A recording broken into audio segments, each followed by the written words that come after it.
Hi, this is Deidre McGrath at the MSU Horticulture Gardens, and I'm going to show you kind of what a typical day would be for me in the wintertime. This is when I propagate a lot of the slower houseplant varieties that we sell in our fall houseplant sale. Some of them do take that long to be ready. I'm starting them in January, and they're probably not going to be sold until November.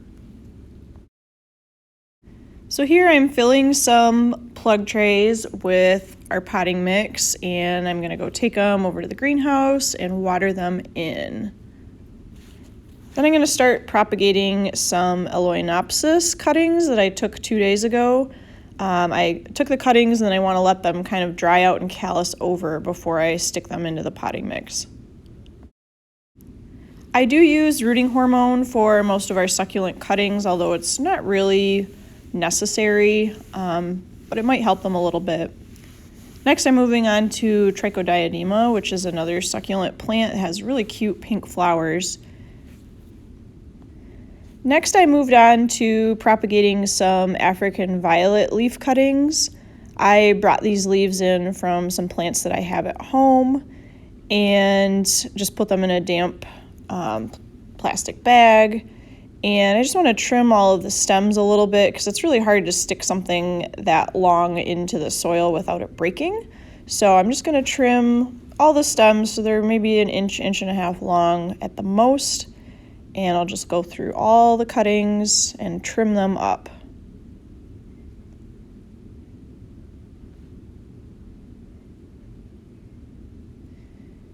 And once I get those ready, I am going to use the same rooting hormone that I used for the succulent cuttings. And I'm just going to dip the end of the stem in and then insert the stem into the wet potting mix.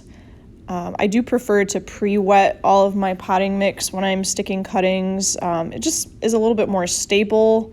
The cuttings don't flop around as much because they've got a more firm substrate to stick into. So here I am dipping each cutting in our rooting hormone and then sticking them into the tray. And I like to put them all facing the same direction. It just looks a little bit more tidy to me. And I will put in a tag with the variety. I'm going to be sticking 3 different varieties of African violets today, and I want to make sure I can tell them apart because you can't really tell what color the flowers are just looking at the leaf cutting, so I want to make sure I don't get them mixed up.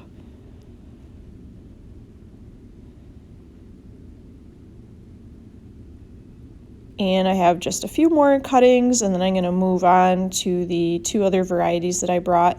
This one has blue flowers. I've got another one that has white flowers with a blue edge. Well, when I say blue, I really mean purple, but in the industry we call it blue. And then I also have a variegated leaf African violet that also has blue flowers. So here I'm doing the other 2 varieties real quick and making sure to label them so I can keep them straight. Next, I'm going to do some Cryptanthus cuttings. So this plant is in the bromeliad family. I don't have a ton of experience with it, and I haven't been super successful propagating it. But this is how you learn. You just keep trying and try different things and see what works the best.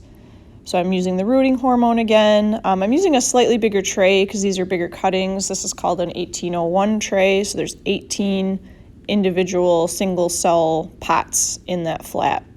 And I'm going to fill up this whole tray with all these little cuttings that I took 2 days ago. And here is the finished tray with all the Cryptanthus cuttings. And we'll see how they do. Maybe I'll be more successful this time. And here's my whole cart full of cuttings that I did this morning. I did some succulents and some foliage plants. Now I'm going to move these trays into the appropriate propagation houses depending on their needs. So the foliage plants I'm going to put in our mist house, and this house has a high temperature, high humidity, and then a light mist of water is sprayed for 15 seconds every 15 minutes, and that keeps them evenly moist. And here are the begonias I did the other day. They're looking really happy. so far. And we'll go back and get our other tray of Cryptanthus. This one I'm not really sure if I should be propagating it under mist because it's kind of like a succulent, but it's a bromeliad, so it likes water.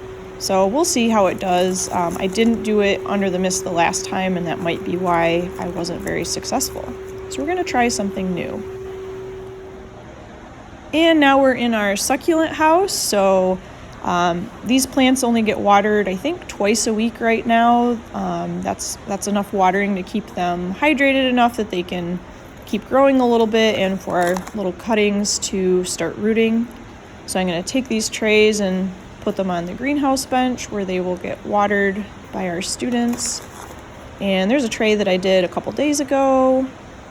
And here's the Aloeanopsis mother plants that I took all these cuttings from 2 days ago. And then we'll go back and get our other tray. This tray is mostly Dickia and the Trichodiadema. And we're going to take that and put it right next to the other one. And hopefully within a few weeks, they'll all have roots. So we'll have to check back in a few weeks and I'll give you an update on how these are all doing.